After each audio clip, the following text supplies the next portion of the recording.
नमस्कार, आप देख रहे हैं न्यूज स्टेट और मैं हूं आपके साथ में ऋतु तोमर। स्वागत है आपका हमारी खास पेशकश में। क्या राहुल गांधी अमेठी से चुनाव लड़ने वाले हैं? ये दावा किसी और ने नहीं बल्कि प्रदेश कांग्रेस अध्यक्ष अजय राय ने ही किया है। उनके इस ऐलान के बाद तो यूपी की सियासत में हलचल मच गई है। रिपोर्ट देखिए।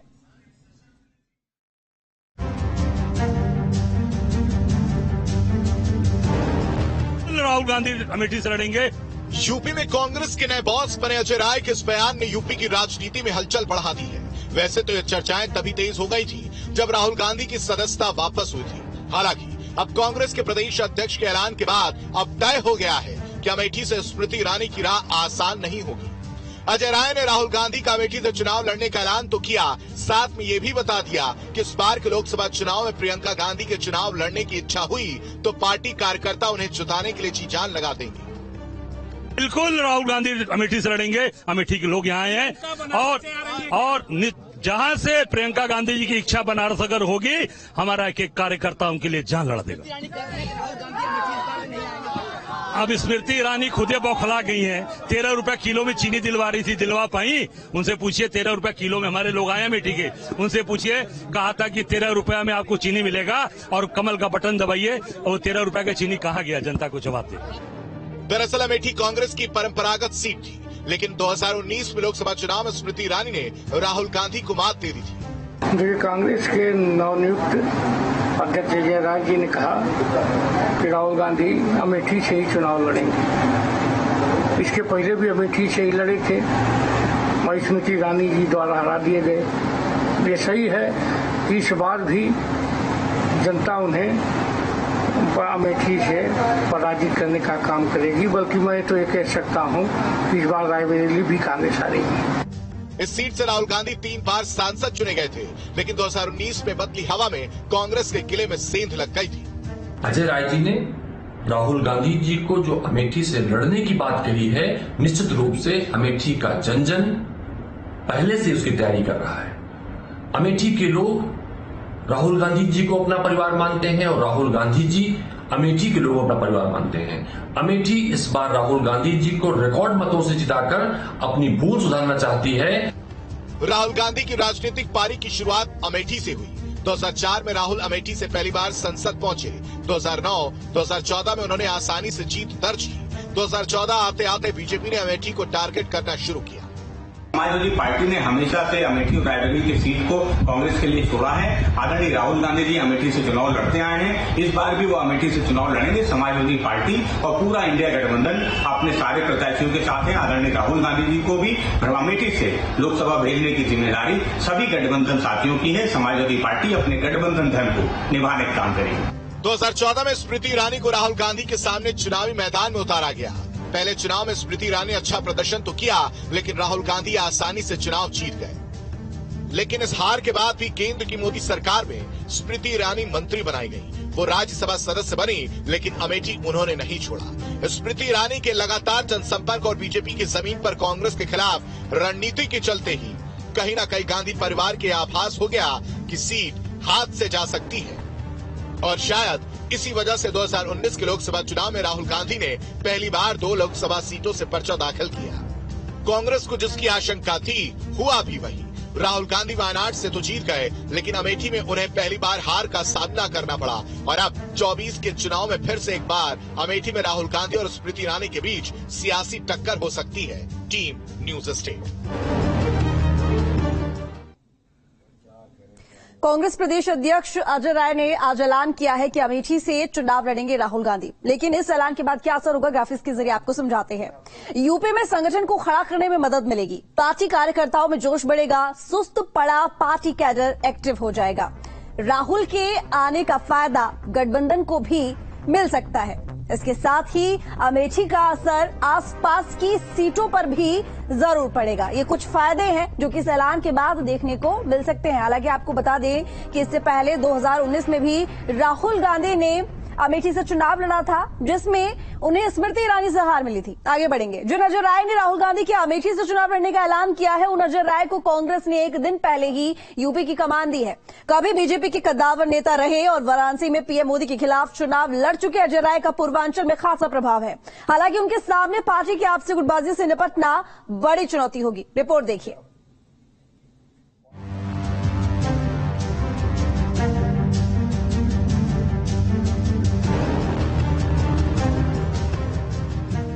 लोकसभा चुनाव से पहले यूपी में अपनी जमीन मजबूत करने के लिए कांग्रेस ने संगठन में बड़ा बदलाव किया है। पूर्वांचल में कांग्रेस के कद्दावर नेता अजय राय को पार्टी ने सूबे की कमान सौंपी है। अजय राय ने यूपी कांग्रेस में ब्रजलाल खाबरी की जगह ली है। लोकसभा चुनाव के लिहाज से 80 सीटों वाला उत्तर प्रदेश बेहद अहम है, लेकिन लगातार चुनाव हार रही कांग्रेस की हालत यहाँ बहुत ज्यादा खराब है। साल 2019 के चुनाव में कांग्रेस अपनी परंपरागत और सबसे सुरक्षित सीट अमेठी भी हार गई थी। 22 के विधानसभा चुनाव में भी पार्टी सिर्फ एक ही सीट पर ही सिमट गई थी। ऐसे में बिखरे हुए संगठन को फिर से एकजुट करना और लोकसभा चुनाव से पहले पार्टी का कैडर तैयार करना अजय राय की सबसे बड़ी चुनौती होगी। हालांकि वो भी कमान मिलने के बाद इसके लिए तैयार दिख रहे हैं। सबसे बड़ा मुख्य मुद्दा इस प्रदेश के अंदर जिस तरीके से एक माहौल बनाया जा रहा है, जिस तरीके से बेरोजगारी, महंगाई और जो आज डर का कि डरवा कर अपने साथ ले लो, ईडी सीबीआई को भेजकर अपने साथ ले लो, उस पे हम सब कांग्रेस का हमारा नेता जो राहुल गांधी ने प्यार का पैगाम कन्याकुमारी से कश्मीर दिया है और हमारे खड़गे सामने दिया, हमारी नेता प्रियंका गांधी ने जो विश्वास किया, ये पूरा एक एक जो संदेश है राहुल गांधी का, कांग्रेस पार्टी का, एक एक गांव, एक एक घर घर पहुंचाएंगे, ये हम सबकी जिम्मेदारी है। प्रदेश अध्यक्ष बनने के बाद अजय राय वाराणसी पहुंचे तो उनका जोरदार स्वागत किया गया।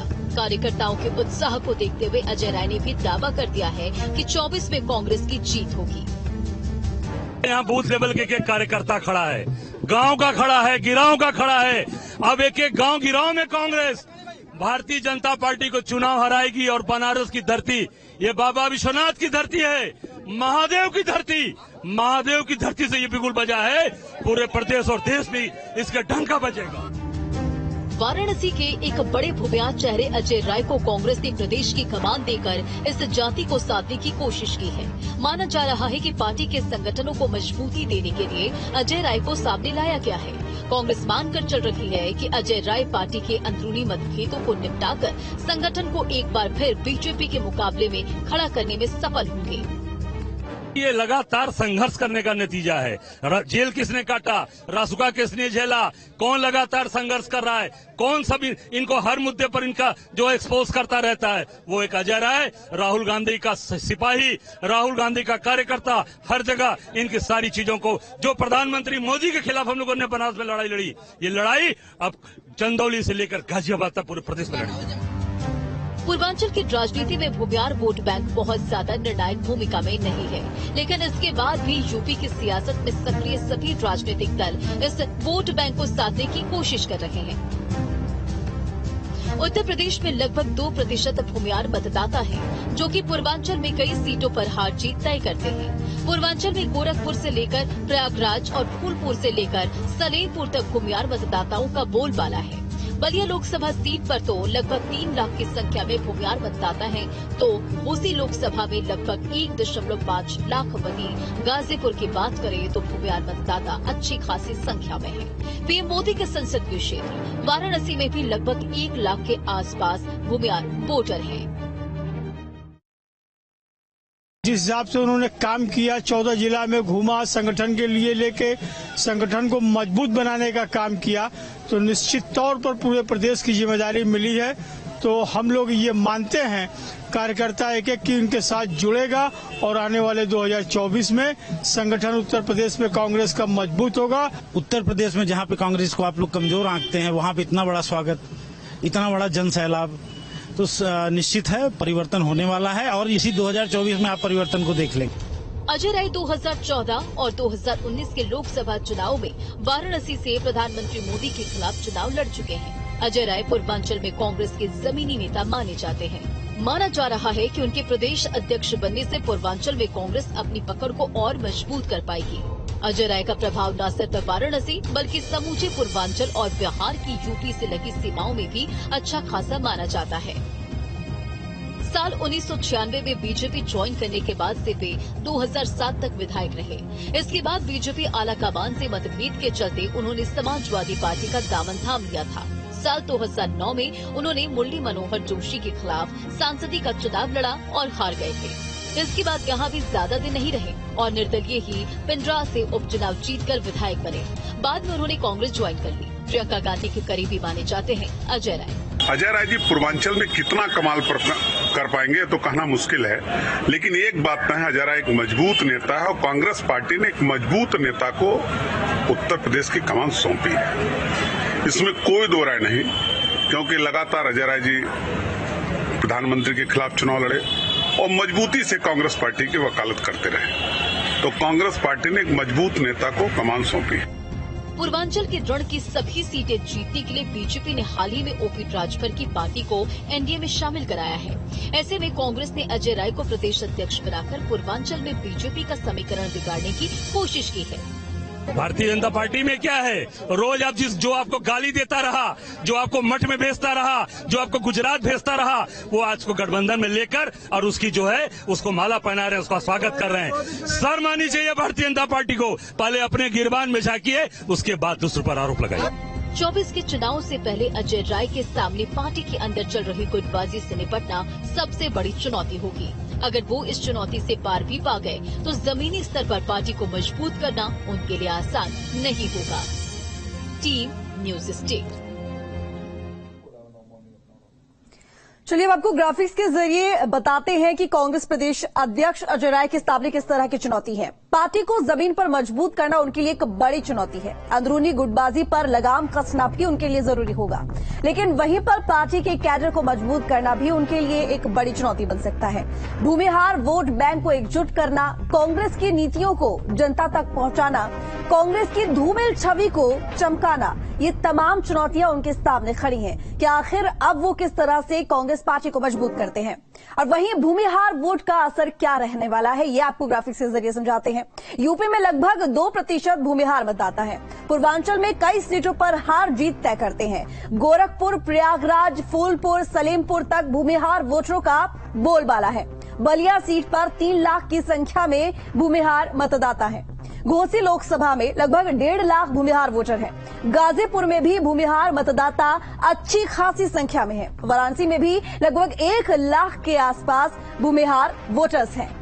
लेकिन ये देखना होगा कि अब इस ऐलान के बाद आखिर किस तरीके से अजय राय इस पार्टी को मजबूत करने में अपना सहयोग दे सकते हैं। 15 अगस्त को पीएम मोदी ने विश्वकर्मा योजना का ऐलान किया था, जिससे यूपी में रहने वाले ओबीसी समाज के लोगों में खुशी है।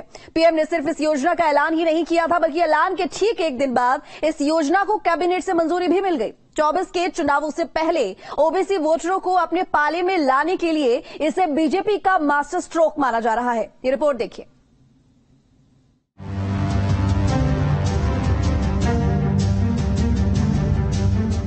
इस विश्वकर्मा जयंती पर हम करीब 13-15 हजार करोड़ रुपया से एक कार्यक्रम हम लागू करेंगे। 15 अगस्त को लाल किले की प्राचीर से पीएम मोदी के इस ऐलान ने ओबीसी वर्ग के चेहरे पर मुस्कान ला दी थी। 24 के लोकसभा चुनाव को लेकर पीएम मोदी का ये ऐलान मास्टर स्ट्रोक माना जा रहा है। पीएम मोदी ने लाल किले पर दिए अपने भाषण में विश्वकर्मा योजना की घोषणा की थी और घोषणा के अगले ही दिन यानी बुधवार 16 अगस्त को केंद्र सरकार ने तेजी दिखाते हुए इस योजना को मंजूरी भी दे दी। सरकार की इस योजना को सबसे कमजोर वर्गों को साधने की पहल के रूप में देखा जा रहा है। दरअसल ओबीसी वर्ग लंबे समय से बीजेपी का समर्थन करता रहा है। 24 के लोकसभा चुनाव में अब बहुत कम समय बचा हुआ है। ऐसे में बीजेपी ने अपने सबसे पुराने वोटरों को संतुष्ट करने के लिए ये दांव चला है। पीएम मोदी की इस घोषणा को लेकर औरैया के ओबीसी वर्गों में खासकर नाई, लोहार और धोबी समाज के लोगों ने खुशी जाहिर की है। बहुत बढ़िया व्यवस्था है, लोगों के रोजगार चल रहे हैं, सेवा हो रही है, लोन हाल हो जाता है, लोग कारोबार बढ़ते चले जा रहे, बहुत महंगी दुकानें खुल गई हैं, फ्री मिलना सब गल्ला राशन कार्ड और क्या देंगे, सरकार बहुत दे रही है। 24 में यही सरकार आएगी। ये व्यवस्था बहुत बढ़िया है। ये जो है प्रधानमंत्री ने अच्छा सोचा है। ये जो है सरकार अच्छी है और जो है काफी गरीबों के लिए हर चीज का सोचना समझना सबको चाहिए। इस योजना के तहत पहले साल में 5 लाख परिवारों को कवर किया जाएगा और अगले 5 सालों में कुल 30 लाख परिवारों को कवर किया जाएगा। योजना के तहत एक परिवार से एक व्यक्ति को सहायता दी जाएगी। योजना को पाने के लिए गांवों के कॉमन सर्विस सेंटर में पंजीकरण होगा और 3 स्तरों के बाद फाइनल चयन होगा। योजना में राज्य सरकारें मदद करेंगी, लेकिन सारा खर्च केंद्र सरकार उठाएगी। विश्वकर्मा योजना के जरिए पारंपरिक काम करने वालों को आर्थिक रूप से मजबूत किया जाएगा। साथ ही ट्रेनिंग, मॉडर्न तकनीकों की जानकारी, अपने व्यवसाय के प्रचार और मार्केटिंग के प्रावधान किए जाएंगे। इस योजना से छोटे कामगारों, कारीगरों, काश्तकारों को ग्लोबल मार्केट से जुड़ने में मदद मिलेगी। विश्वकर्मा योजना के जरिए बीजेपी ओबीसी जातियों को साधने की कोशिश कर रही है। मोदी सरकार इससे जातीय जनगणना की मांग को कुंद करना चाहती है। देश के हर एक लोकसभा सीट पर ओबीसी जातियां करीब 40 से 50% तक है। 2014 में पूरे देश में ओबीसी समुदाय का 34% और 2019 में 44% वोट बीजेपी को मिला था। इस वोट के जरिए दोनों चुनाव में बीजेपी पूर्ण बहुमत की सरकार बनाने में सफल हुई। देखिए, देश में कई प्रकार के पारंपरिक उद्योग धंधे थे जिससे समाज के अंतिम छोर पर खड़ा व्यक्ति भी अपने परिवार का लालन पालन करता था। कालांतर आधुनिकता के साथ साथ ये धंधे, ये उद्योग लापता होने लगे। आदरणीय प्रधानमंत्री जी ने 15 अगस्त को लाल किले की प्राचीर से ऐसे उद्योग, पारंपरिक कौशल को बढ़ावा देने के लिए विश्वकर्मा योजना की घोषणा की। इस योजना के फलीभूत होने से समाज के अंतिम छोर पर खड़े व्यक्ति तक जहां आर्थिक स्वावलंबन पहुंचेगा, वहीं देश के विकास में भी इनका योगदान होगा। विश्वकर्मा योजना को कैबिनेट से मंजूरी मिल चुकी है। अब 17 सितंबर को विश्वकर्मा जयंती के मौके पर इसे लॉन्च करने की तैयारी है। हालांकि विपक्ष इस योजना को लेकर बीजेपी पर सवाल खड़े कर रहा है। भाजपा का असली चेहरा अब सबके सामने आ गया है। भाजपा एक अवसरवादी पार्टी है जो सत्ता के लिए जातवाद, भ्रष्टाचार, किसी से भी परहेज नहीं करती है। भारतीय जनता पार्टी अब जात के नाम पे योजनाएं शुरू करने जा रही है, लेकिन देश की जनता वो महंगाई और बेरोजगारी पे सवाल पूछ रही है, जातिवाद, भ्रष्टाचार पे सवाल पूछ रही है। लोकसभा चुनाव से पहले जिन राज्यों में विधानसभा के चुनाव है, वहां भी ओबीसी जातियों का दबदबा है। इसके अलावा यूपी में भी ओबीसी वोटर जीत हार तय करते हैं। ऐसे में इसे मोदी सरकार का मास्टर स्ट्रोक माना जा रहा है। Team news state. फिलहाल यहाँ रुकेंगे एक ब्रेक के लिए।